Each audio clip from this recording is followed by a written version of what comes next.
Welcome to yet another exciting episode of the Online Prosperity Show, the number one place to discover real stories, real strategies, and real transformations from the people who've walked through the fire, literally, and are now helping others to do the same. I'm your host, Prosper Taruvinga, and if you have ever struggled maybe setting boundaries, or if you've ever felt overwhelmed, burned out, or maybe just unsure of your own self-worth, then this episode is going to be for you, because today we're going to be talking about something that literally affects every part of our life, which is self-trust, sustainable growth, and learning to advocate for yourself without burning bridges or burning out. And if you're new here, just make sure you hit that subscribe button on whatever platform that you're going to be watching or listening to this from, because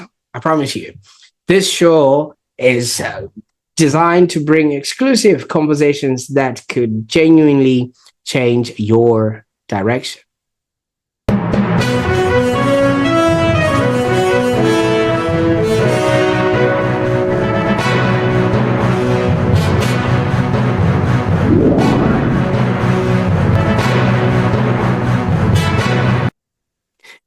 Now, I'm really excited about today's guest, and I have the absolute pleasure of welcoming Molly Press to the show. And Molly, come on down. How are you doing today? Hi, thank you for that introduction. It's such a pleasure to be on the show, and I'm excited for our conversation. I think that this is an area I love to work in, and it does bring a lot of value to people. So I'm excited to just dive in and see what little gold nuggets we come out with. Absolutely. Well, before we actually sprinkle some pixie dust there, for those that are watching right now, you will notice a few Peter Pan references, and I'm not going to tell you why. Maybe you're going to discover that in the show yourself. Like I said, I'm excited for Molly Press. She's a founder of Coaching with Molly, and she's a qualified life coach who's passionate about helping people discover their self-worth, set healthy boundaries, and create their dream life. And if we have time on the call, she's going to be telling us what she is doing in the not so distant future. And that is proof positive how she's now living her dream life. So she helps people do this without rushing, forcing, or collapsing in exhaustion. But here's a twist. Molly wasn't always like this. She didn't always find it easy to speak up for herself. And I think that's exactly where our story begins. Now, Molly, tell us a little bit about your journey and what it was like, before you knew how to speak up for yourself. Such a great question, isn't it? Because sometimes we forget what it was like beforehand as well, especially once we start to build those tools and they become really ingrained in us. But for me, beforehand was having a lot of my boundaries crossed and not even understanding what boundaries were at the time. And for me personally, that created a lot of anger and a lot of resentment in relationships. And I found that I ended up working in a job where I was the person who was brought in to advocate for other people and to help other people set their boundaries. And it gave me a lot of passion and a lot of purpose, and I could see a lot of value in that. But then when I left that job and I was in a position where I actually needed to advocate for myself and I needed to set boundaries for myself, there wasn't anyone to come in and save me and to do it for me. And so I really had to learn, what are my boundaries? How do I stand up for myself? How do I self-advocate for myself when I'm the person to do that for me? And I went from being an angry victim and feeling pushed around by life, and from feeling like I was never allowed to speak up and say anything for fear of hurting other people's feelings or causing a problem, to being someone that could really stand on my own 2 feet and do that in a really healthy way as well. And it's a journey, and it does take time. And I think the thing that was really key for me along that journey was having good support systems in place. And so at the time I had an amazing coach, I had a fantastic therapist, I had a really supportive partner. And if I didn't have those people in my corner backing me, helping me move through emotions, helping me work out all those little niggly bits of life until we sort of get to this is where my boundaries are and this is how I want to show up, it would have been a lot harder. And so through that, I really want to be that person for other people. And support systems are just such a underrated part of our life. We get people who go, oh, I don't need support. Oh, I'm independent. Or I only need support for this one little thing that's happening. And we're human. We need people around us to lift us up, to remind us who we are, to back us when things are really, really hard. And so that's, I guess, my journey of how I went from someone who had no boundaries to being a life coach who wants to be that person for other people and to help support other people and to back them when they're feeling a little bit, I guess, beaten down by life as well and want to start making those shifts. And thank you so much for taking us on that sort of journey. And obviously you started us off with, the job that you were doing, helping others, figure out their own boundaries. But maybe I want to take us back a little bit to, if you're okay with this, to just paint a picture of what young Molly was like. Did you maybe grow up in a space where boundaries were spoken about but never, exercised, or what was the upbringing like? Yeah, I've reflected on this a lot as I've worked out my boundaries. And so for me, I didn't understand what boundaries were growing up. I just had no idea. So they weren't really talked about. It wasn't really discussed. And I do remember times where I had tried to set boundaries without realizing that that's what I was doing. And I was told things like, oh, but everyone reacts like that. You're just being silly. You're being overreactive. You're being too sensitive. And so I was essentially through that taught to people please and taught that if someone else is acting in a way that doesn't feel good for me, that I don't really appreciate being treated like that. I just need to suck it up because it's me being sensitive and it's me being emotional. And that was really hard for me growing up because I did end up in some situations where if I'd had boundaries, I would have walked away from crappy jobs earlier and, things like that, and friendships that weren't working for me. And it's given me a lot to reflect on, a lot to understand around. I did try to set boundaries in those times. I just didn't understand that's what I was doing. And it wasn't like boundaries was not talked about and values were not talked about, to the point that it wasn't until a couple of years ago when I actually went, I really want to learn to understand my boundaries. I really want to stand up for myself, that I had to actually sit down and find out what boundaries meant and what values meant. And so that was in my late 20s that I actually started to understand that for myself, because I think many of us are just not taught about that growing up. It's not discussed. And we almost have this system in place, a social system where your parents always have boundaries in place. They have rules, they have things that you aren't allowed to do.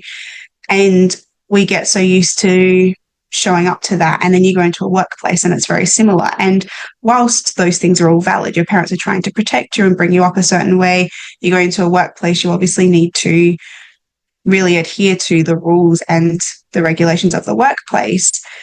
We're not taught to look at, does this work for me? Does this make me feel good? Is this actually draining me and burning me out? And is there something that's out of alignment here? We're just sort of taught to, I guess, accept everyone else's boundaries and never understand our own. And that was really interesting for me to start to learn about that and understand that as well.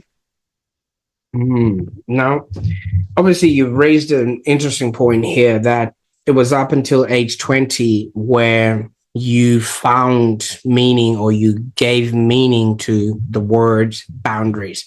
Now, I've got a 7-year-old and 11-year-old by the time we're recording this, and during the weekend, they were playing in the living room where they put like blankets around the room and created a fort for themselves. Now, were they creating boundaries for themselves there, or were they just playing as kids? Interesting question. Now, I don't have a psychology degree, so there could be some different answers out there. But I guess it could Maybe really you be can seen start as from, both ways. maybe you can start from what are boundaries? Yeah, absolutely. So for me, boundaries are understanding what behavior is accepted and who we want to let into certain areas of our lives, and then being able to hold that within ourselves internally, but also externally. So being able to say, hey, actually, I don't really appreciate being spoken to like that. Sorry, no, I'm not available for that. Understanding if there's certain people that I guess are trying to maybe, it's a good example, friendships that are coming in. So someone's really trying to come in, they want to create a friendship with you, but for you, that person's actually not feeling like a good person to have in your world. And that's not necessarily a bad thing, but sometimes it's understanding for us, what are the people that we want to have around us? How do we want to be treated? What do we accept and what won't we accept? And what do we want to prioritize in our lives? And so boundaries can also look like, sorry, I don't have time for this thing at the moment because I'm putting a lot of energy and effort into something else that's really important to me at the moment. And bringing that in with creating like a pillow fort with your daughters, I'm thinking of it as it could just be play, but also, was there a password to go into the pillow fort? Was it certain people could come in at certain times? And maybe that is a way of children playing and starting to learn boundaries. And then also, how are they received? Were they accepted? Oh, yes, we're going to do the password to come in. Oh, Dad, you can't come in right now. We're having girl time. And, they could be little tiny boundaries that maybe they're starting to experience through play as well, which is really interesting concept to think about. Absolutely. And the reason why I brought that up is, like you said, we're not brought up to understand what those are, but there's ways that people have or can be creating boundaries, and they don't have, the language for it to then be able to define what that actually means. Now, with that being said, doesn't society sort of frown upon people that have created their own safe space? Because if that was the case, then so many of the things that happen in life wouldn't be happening if people actually respected other people's boundaries. Yeah, absolutely. And it is a big one. So what I talk to people about as well is there's two sides of learning about boundaries. One of it is learning what our boundaries are and how to set them. The other side of that is, can we also accept other people's boundaries when they give us a boundary? And can we respectively say, okay, yeah, no worries, I understand that. Thank you for letting me know. Or are we still going to experience rejection? And that can be something that's really interesting to think about as well, because a lot of the time people look at setting their own boundaries and don't think about, how am I responding when someone else sets a boundary to me as well?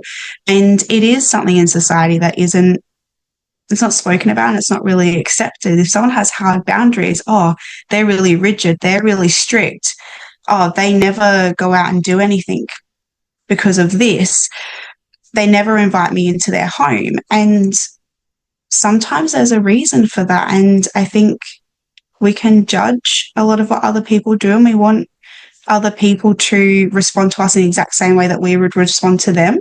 But we're all a little bit different. And it's having those nuances of just being human. And can you respect that there are some differences with people, and that some people have different boundaries and different ways of showing up in a relationship than what you do? And it's the same when we don't think about it always as friendships, but we think about it in partnerships and in intimate relationships.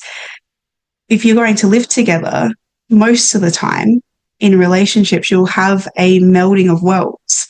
And you won't just come in and expect that everything's going to be the way that you think it is. You're going to learn, well, how does my partner like to cook dinner? How do they like to do the cleaning? How do they like to spend their evenings? And you start to create a world together from that. And I think that's a similar thing with boundaries and with learning about friendships, is that same thing of we're all very unique and we're all very human, and respecting when someone else has a boundary, but also understanding that that's okay too. And maybe they just operate a little bit differently, or maybe they have different values and different boundaries to what we have. I like that. And obviously, with that being said, there's another word that you threw into the mix, which was values. And I think, like you said, not a lot of people are taught that growing up. Maybe you care to give us some sort of a definition to what you call values and how I can see them if they walk past me in the street? Yeah, it's a good question. For me, values are, what are the things that are really important in life, the things that I get really passionate about, the things that feel non-negotiable to me, the things that I want to spend a lot of time, energy, finances, whatever that looks like, on. And when sometimes a good key is, again, like with that anger and that frustration can show us sometimes, if we have a value and someone else has something that's totally opposite to that, we're getting a little bit frustrated and feeling like we have to defend that topic because we're so passionate about it. And for us, it is a non-negotiable. And that's really showing you where your values are. So for me, I have really strong values around the community. And so I will put time and money aside to do donations and go on walks that raise money and do these little things, purposely get things in my business like business cards and T-shirts from small local businesses. For someone else, they may have a different value around that. Their value could be finances. And so maybe they're going to places that are the cheapest for them. Maybe they're not outsourcing their money in the same way because for them, they really value having a lot of finances close to home, or they value spending their money in other areas. And it's really looking at a great tool and technique that you can do is going through different areas of your life and looking at the top 5 things. Some of the questions are things like, what do I talk about consistently on a daily basis? What do I think about? Where do I spend my money? Where do I spend my time and my energy? And having a look at what is showing up constantly across those areas in your life. And that will show you a little bit about where your values are as well if you're not sure. And the other thing is that I think is really cool to think about is that our values can change with the seasons that we're in. And so like yourself as a parent, you'd have a different value on the time that you spend with your children and what your family unit looks like now while they're young compared to when they're in their 30s and they're no longer living at home. And those things will change and shift a little bit, and it happens for all of us. So just check in with ourselves. What do I value right now? Where are my priorities at? What are those things that are so important to me that I want to put more time and energy and effort into? So from what you're saying, obviously, the moment you actually figure out these are my values, these are my boundaries, it really makes it easy for people to relate to you and for you to relate to other people, because so many people are just butting themselves into places where either they don't fit in, then they don't understand why, or bringing people in that don't fit in and they don't understand why they constantly are either being triggered or things of that nature. Maybe you can comment on that a little bit. Yeah, absolutely. And it's a really good point that you've made, that connection is that when we have people in our lives sometimes and we go, oh, I'm feeling really drained by this friendship. I'm getting frustrated when I talk to this person because they keep seeing things through a perspective that I don't agree with, or, whatever that is.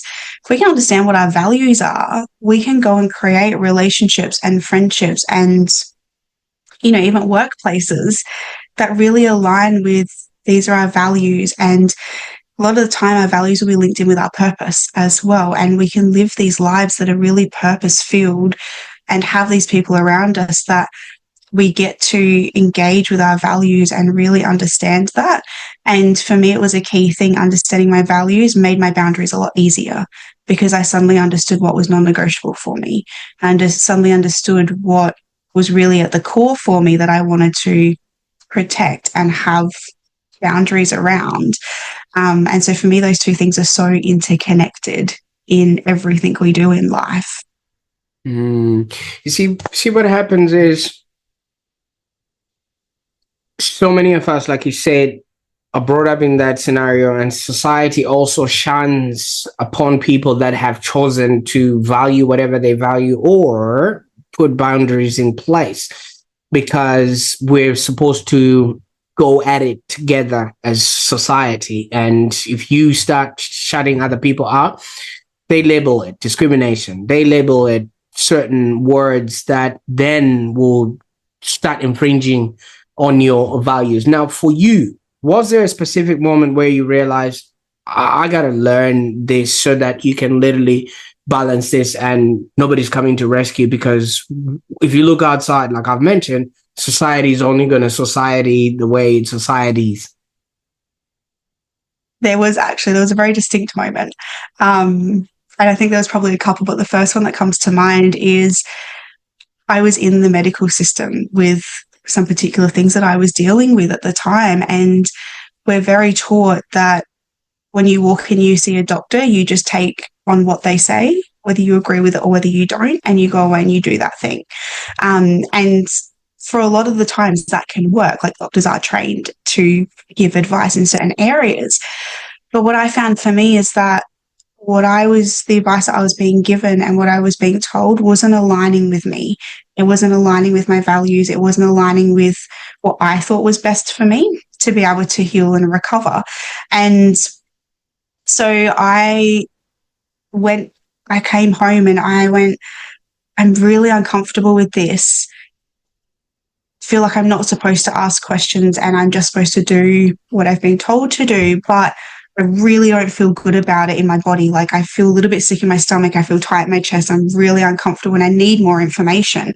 And I chose that moment to go, well, why can't I stand up for myself? Why can't I go back in and ask questions? Why can't I go back in and seek more information? And why can't I go back in and, have an open discussion to say, I'm feeling really uncomfortable about this. Can you give me more information? Can you help me understand a little bit better? And as it turned out, I ended up seeking a different doctor who was fantastic. And I got someone who was a lot more supportive in the space that I was in. But it was one of those moments of what we've been talking about. Society tells us that a particular scenario is supposed to look one way. And it was difficult for me at the time to push up against that, because I'd never been taught that I was allowed to do that. And you can do that very respectfully. You don't need to go in and, be horrible to someone or be aggressive. You can be very respectful and you can go in and say, hey, I don't know if this is working for me. Can I have more information? Can I ask some more questions? Can you please help me understand what this is that you want me to do?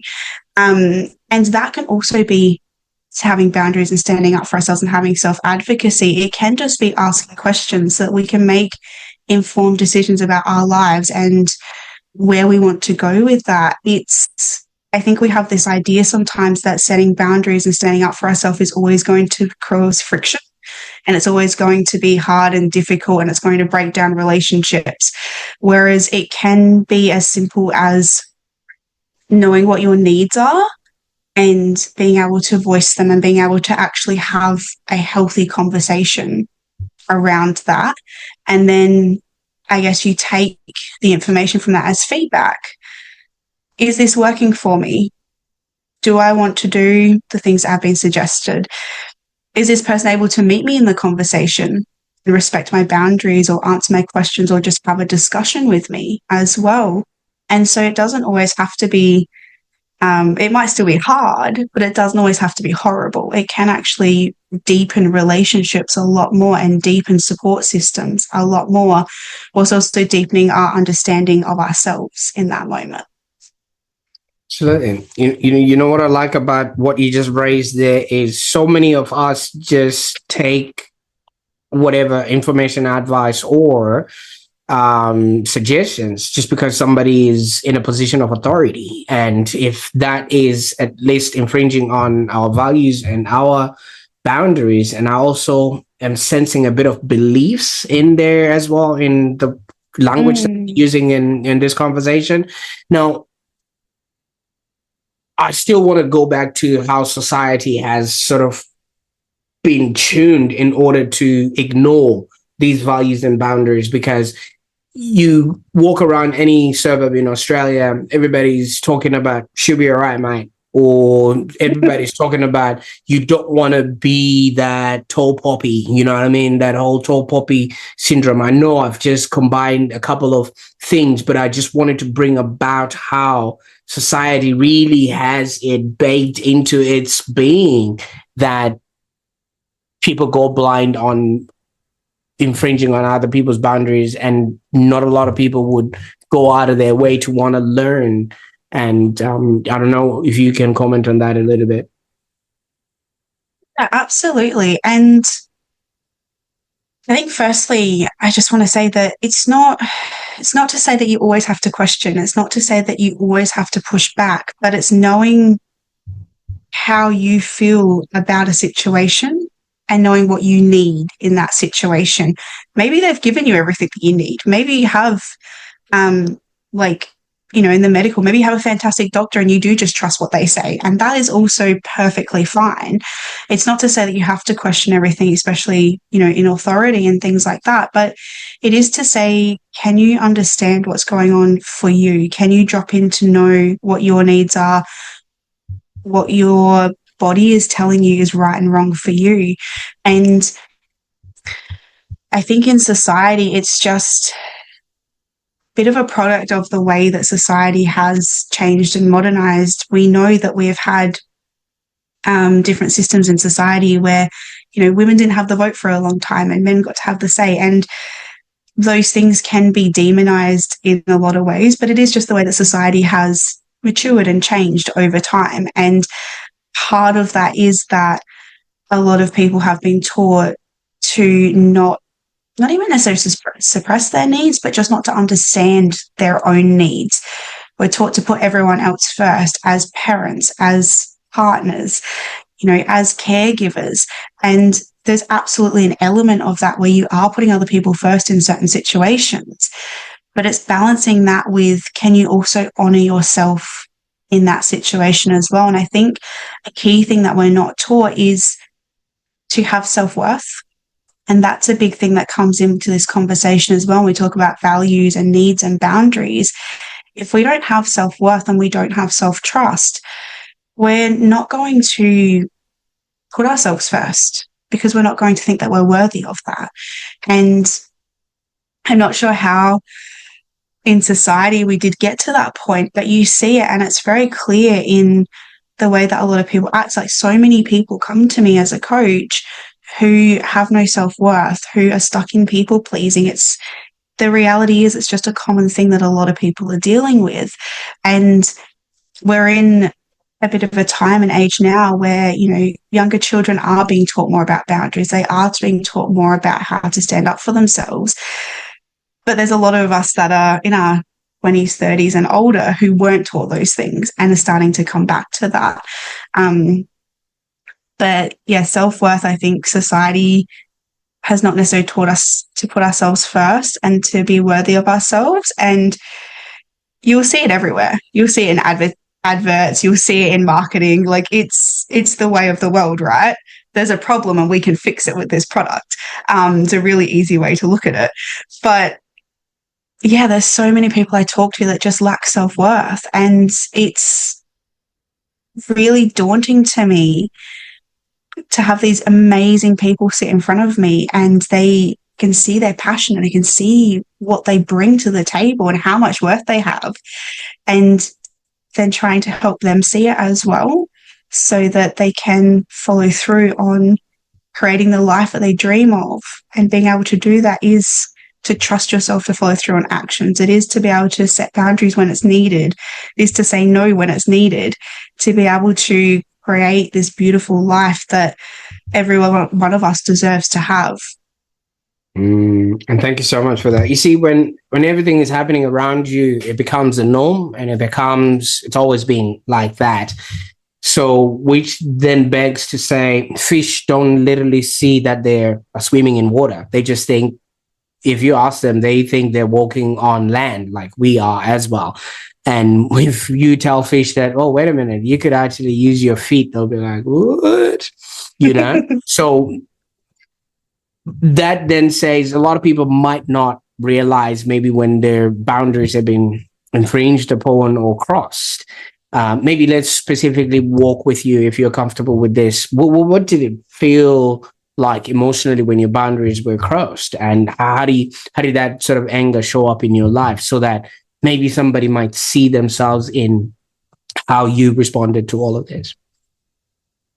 Yeah. So for me, it was that like stone and fire in my stomach of I'm feeling angry, and I can feel it in my body. I'm feeling tense in my shoulders. I'm feeling yucky in my stomach and a little bit unsettled, and I'm feeling like I want to lash out because something's upset me, and I'm not entirely sure exactly what that looks like. And it did look like, me coming home and wanting to rant for 3 hours about this thing that someone had done or had said, or something that had upset me. And that energy that I was spending being angry for hours and hours, and then, potentially seeing that person again, having some of that come back up. I'm uncomfortable. I don't want to go. I'm already frustrated going into the situation because what if they say something again? I realized it was so much wasted energy. Like, it was draining me all the time. And we hear that a lot with these things. But for me, I had chronic fatigue, and it was just draining on that as well. And so what I really learned is when I started to put myself first, I started to set those boundaries, and I started with really little things as well.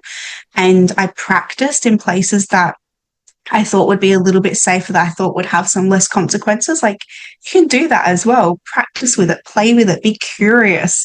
Like we were talking about your daughters before, bring playfulness into it. It's just like building a pillow fort and seeing what happens. Just start to experiment in little ways that do feel accessible to you. They may not feel comfortable, but they feel accessible, that you can step into.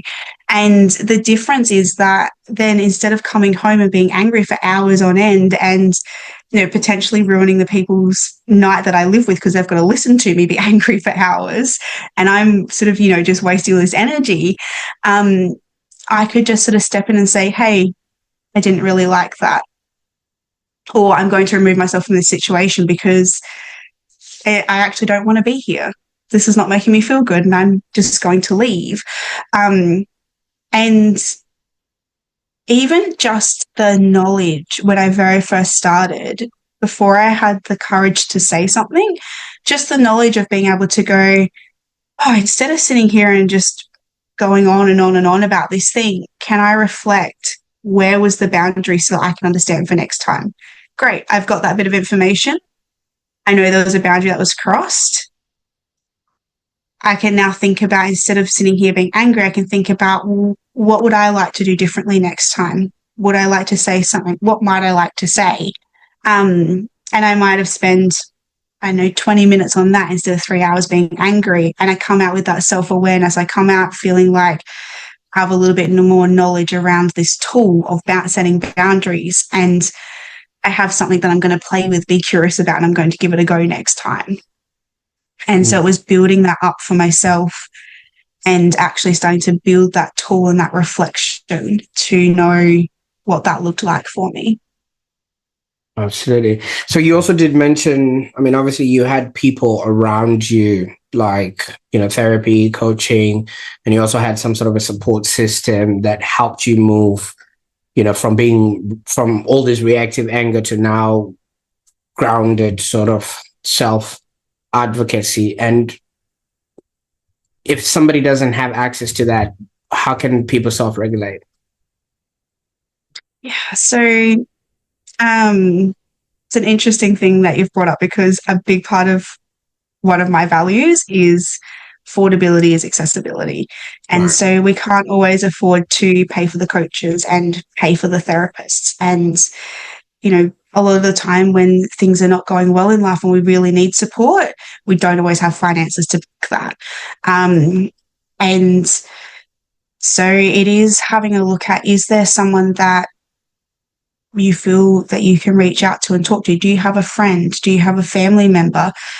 Do you have a space that you can go into? Is there someone that is offering coaching or therapy? Some people do, you know, donation days, pay what you can sessions, have different payment plans and things. And so it's thinking about, what sort of support are you looking for? Is there a book that you can go borrow from the library that you can start to read about? And there's different levels of support out there. It's not necessarily just paying for a coach or a therapist. It's who's in my life that I feel comfortable going to have a conversation with about this, that might be able to help me talk through what I'm feeling so that I can understand it better myself.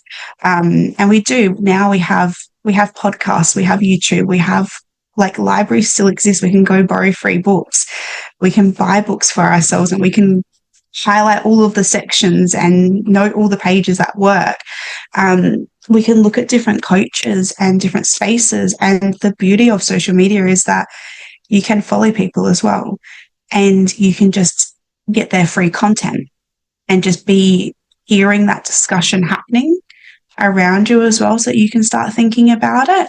So there's so many different ways to build support systems. But my belief is that support systems need to be aligned for you. So go and explore and see what actually works for you in a particular season of your life. And when different things happen, that support system may change a little bit depending on what's going on and what support that you need. But being able to go and explore and try to find support that works really well for you. You might even join some social groups where you may not necessarily be going there to talk about, challenges that you're having, but you may just be building really good relationships. And that can be a form of support as well. So it's really looking at, what do I need? What's in my community? What's accessible to me? And what kind of support might just make me feel a little bit better at the moment? What might make me feel like I can open up a little bit, or that I can just exhale a little bit as well? Absolutely. You see, with what you're saying, obviously information changes situations, all right? Like if you start knowing certain things, you now know your boundaries, your values, you start seeing things in a whole different light and things of that nature. But some people might think boundary setting might just make you a very difficult person or selfish, to be around. What would you say to that? I think it really comes back to the self-worth. Like if you're in a coaching session, would then look at, well, why do you think that's selfish? Where is that belief coming from? Is it your view of what you think that boundary should be is actually selfish? And can we look for a different boundary in there that's not, that actually works really well for you? A lot of the time, we do think that boundaries are selfish because we're not used to putting ourselves first. It's so unfamiliar. And we're used to having to be selfless all the time with putting everyone else first. And it's just that unfamiliarity of, I'm actually going to do something for me. I'm actually going to put myself first.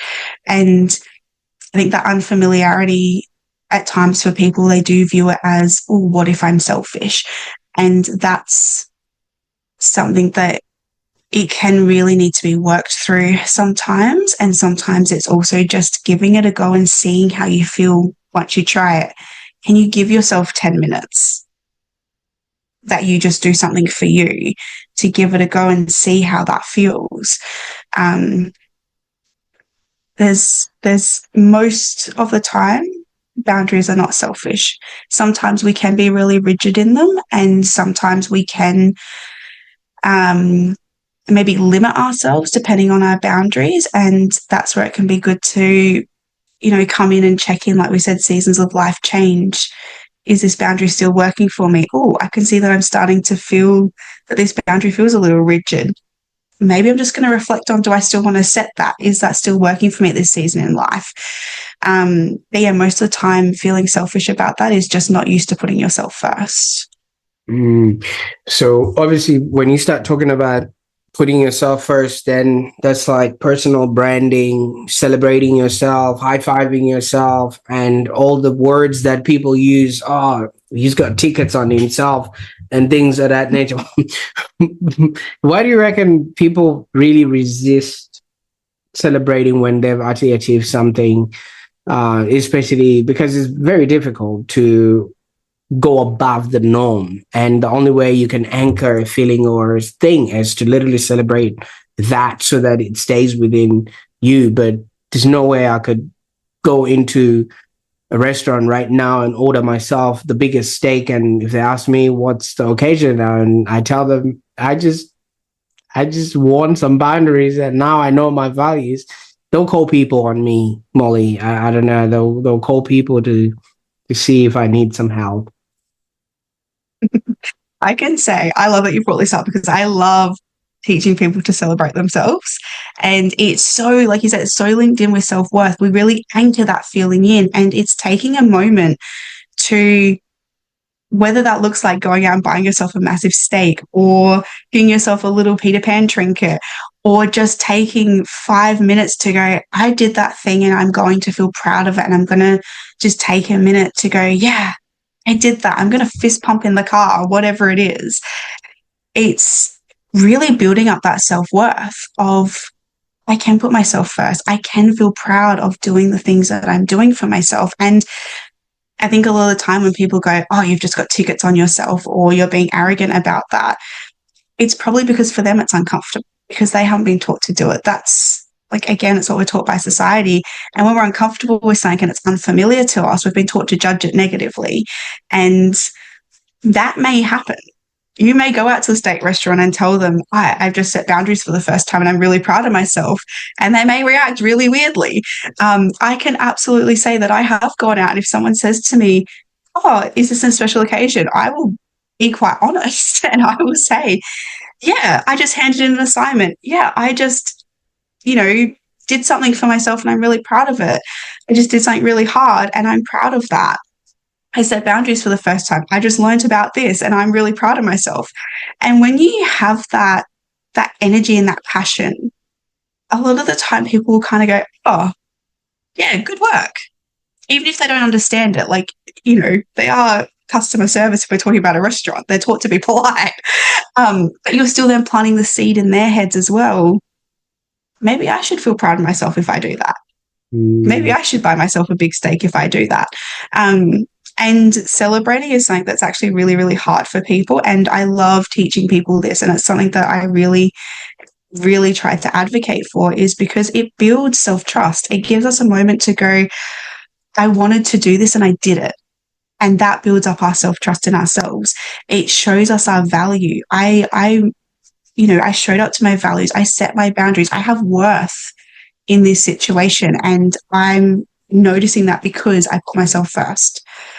And there is so much that happens when people have self-worth. And that was what I learned when I started to set boundaries and stand up for myself, is my self-worth grew. And I didn't realize how much it had gone down at the time. And when I started to really have that self-worth, I worried a lot less about what other people thought, because I was more worried about the people that I had in my life, what I was doing for myself. And I stopped worrying about how other people were going to judge me in that. If they thought that it was ridiculous, that's fine. They can go find someone else to hang out with. I'm good. I have my self-worth. I've got my values. I'm bringing in the people that align with me. And all of that fills me up so much that I don't need to worry about what that other person is judging me for. And it's a lot easier said than done, especially if some of those people are, people that were close to us or are in family units that, maybe they're not just out of our lives at that point. But it does get a lot easier as you build your self-worth, and it does get a lot easier as you do those little things like celebrating yourself and taking that moment to really drop in. And I had a client once that was so unused to having the spotlight on themselves. They were like, I couldn't celebrate myself. I couldn't reward myself for this. And so I made it really playful for them. And I said, can you just go to the mirror and go, you did it? And they cracked up laughing. And I was like, that feeling right there is all we're going for. It doesn't have to be, you don't have to spend a lot of money. You don't have to take a lot of time. You just need to acknowledge yourself and know that you are worthy of doing that thing, and you're worthy of continuing to do the things that bring you joy. Molly, I think you've just given all of us so much permission right now.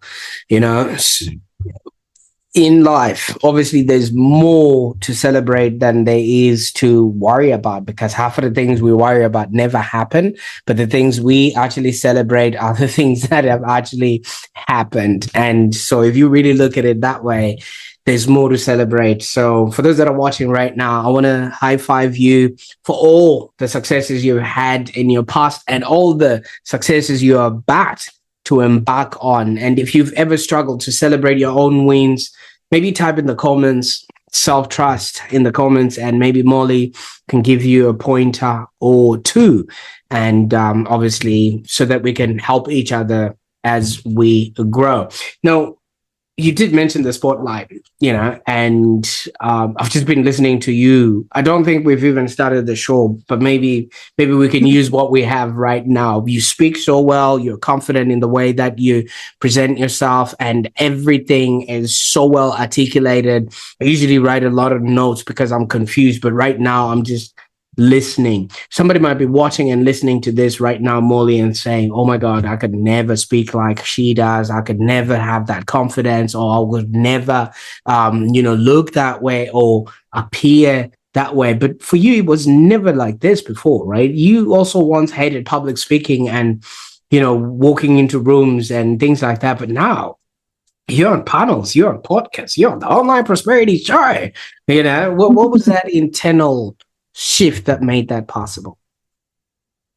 You're absolutely right. I struggled. And so I do remember I moved interstate, and for the first, I think, 3 months that I lived there, I went to the same grocery store every week to my groceries. And every time I went to walk into that grocery store, I would call my mum or my grandma to talk to me on the way in, because I didn't know the layout of the grocery store yet. And I was so anxious about looking silly or looking lost in the grocery store. So I made sure I was on the phone when I walked in, so that it just looked like I was distracted if I couldn't find something. I used to have so much social anxiety about these things. And it was one of those, I guess, bonus domino effects of learning my self-worth and learning to self-advocate, that I started to just notice that lesson for me. And I started to be able to push my comfort zone and do new things. And it didn't start with just jumping on a podcast, but it did start with these little ways of pushing my comfort zone and going, well, this is the life I want to have. I've now built up these tools. I know my self-worth. I've learned my values. I know my boundaries. I know how to stand up for myself. I don't have things standing in the way of me going after the life that I want, except me, if I choose to get back in my own way. And so I started to go out and do things like study coaching, and I started to go out and do these different things. And through that, I found these opportunities to push my comfort zone. And because I'd built up that self-worth and that self-trust, every time I went to push my comfort zone, I could lean into that very consciously and go, I trust myself to just show up here. I trust myself to just give it a go. I know that it's not that big of a deal and everyone else is giving it a go too. And I could really start to believe that, because I had built up that self-worth. And so through that, that just grew into me playing and experimenting and exploring those things and going. The first thing was I walked into a networking group. And I had never been to networking. I didn't know what it was. I had to YouTube, what is networking? What do people talk about at a networking event? Like, I had no idea how to start a business. And I walked into the first group and I just stood there like a deer in headlights. And someone came up and spoke to me, and I was like, okay, this is fine. Someone's approached me. I can relax and talk. And then they walked away. And I remember walking into the bathroom and looking at myself in the mirror, and I was like, just say hello. That's it. You don't have to say anything else. Just say hello and someone will respond to you. And so that's what I did. I just picked the first person in the room and I walked up and I very awkwardly went, hi, and just stood there. And when they started to respond to me and the conversation started to flow, I went, oh, it wasn't actually so scary. I can do that again next time. And I went to the next networking event and I felt a little bit more comfortable. And now, 12 months later, I've been on panels at these networking events. I'm the person that rocks up early and goes up to other people that look really scared and like they're new and say, hey, how are you? What's your name? I'm Molly. And I sort of fill in some conversation for them so they can start to get comfortable in that. And it is just learning to trust yourself in those moments, which comes with all the things that we've been talking about, and learning to, I think, just treat everything with a little bit of curiosity and playfulness. Like, we don't have to be perfect the first time.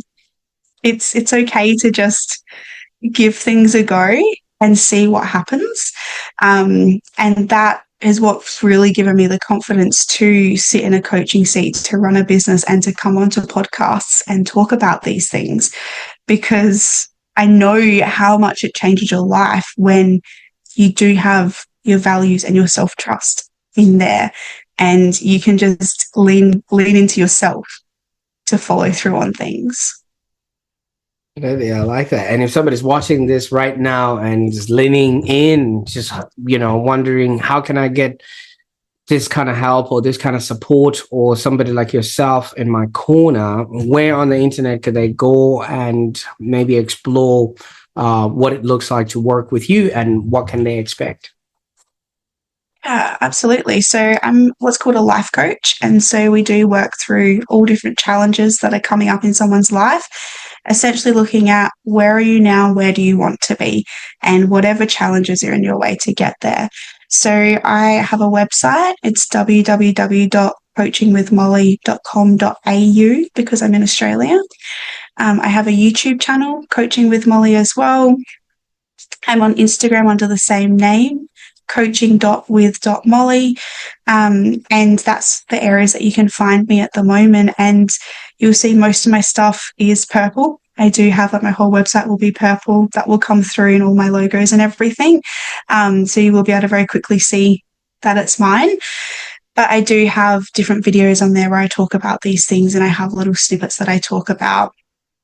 I do different one-on-one coaching as well as group coaching, and I'm looking at running some workshops and retreats coming up this year as well. So all that information will be predominantly on my website, but also through Instagram as well. Fantastic. Now, Molly, obviously, when we started, I hinted on,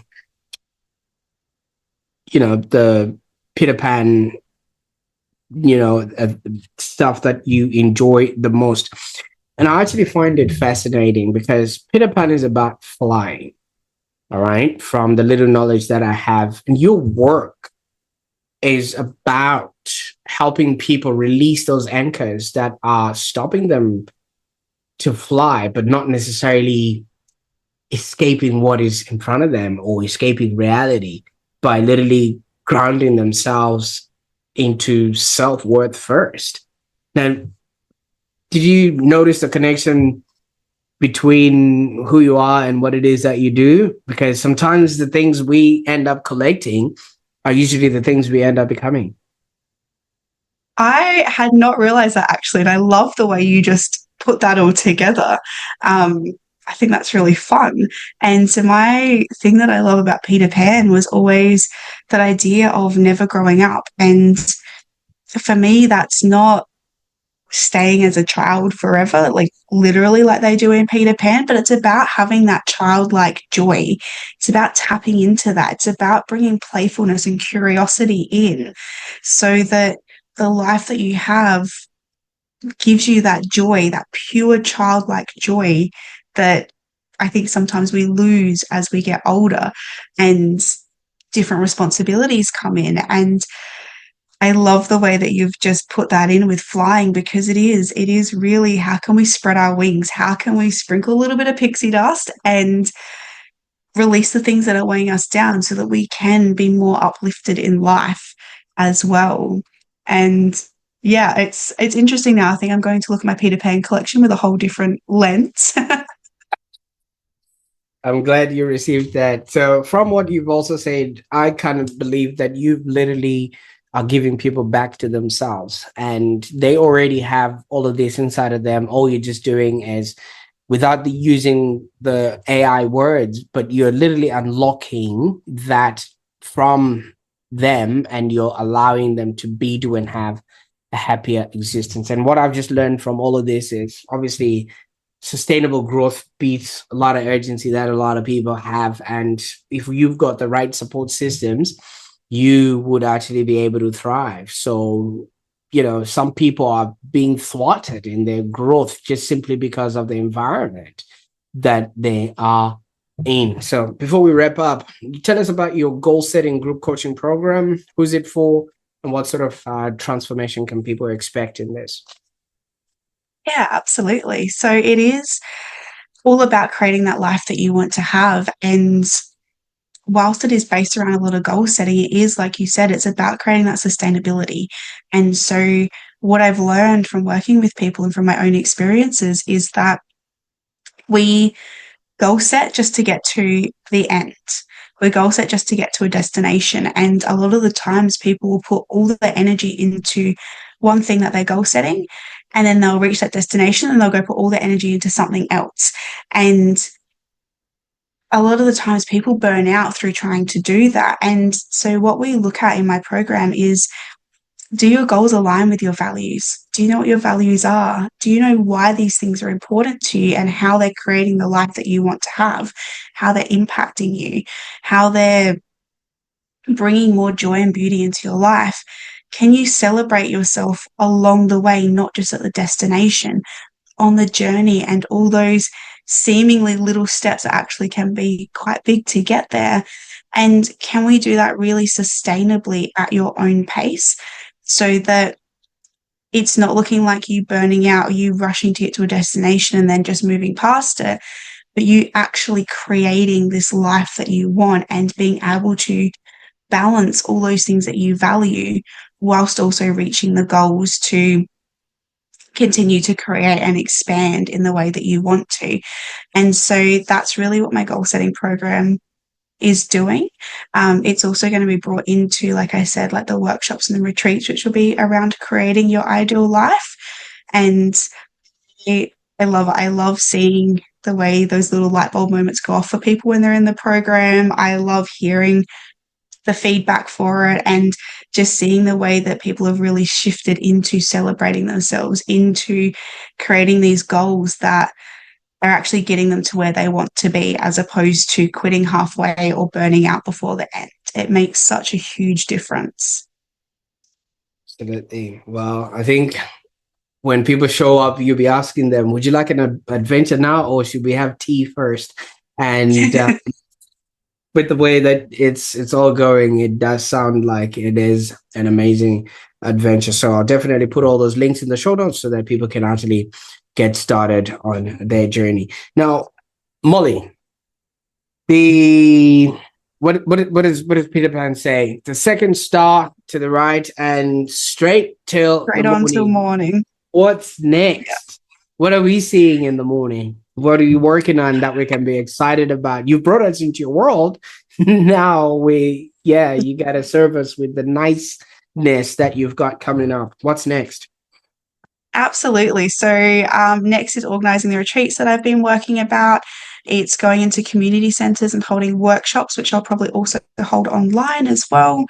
Um, I'm looking at doing a video series with a coach and dear friend of mine, which will be on my YouTube, and you'll just get to hear us talk about different things that we've gone through, very much like this, with building self-trust in ourselves and other topics. And it's really just continuing to be in the community and in an online space where I can lift people up and bring them into more harmony within themselves and within their lives. So that's where that's at the moment.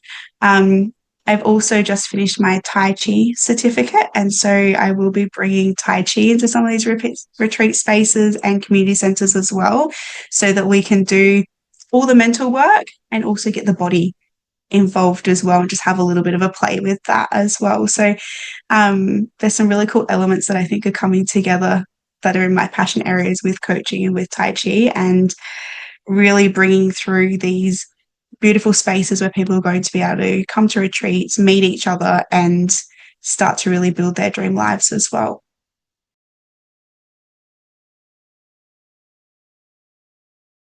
Connect with your body, because I thought that was now for those that didn't respect your boundaries. You know, there will be Tai Chi, you know.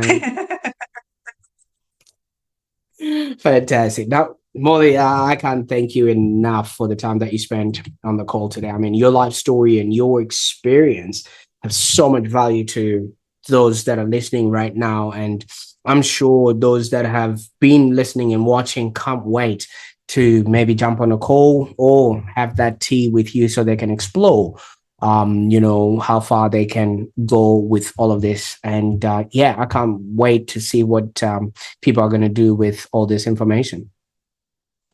Beautiful. Thank you so much for today. It's been amazing to have this conversation. I love to talk about these things. And yeah, I'll look forward to seeing where it leads next.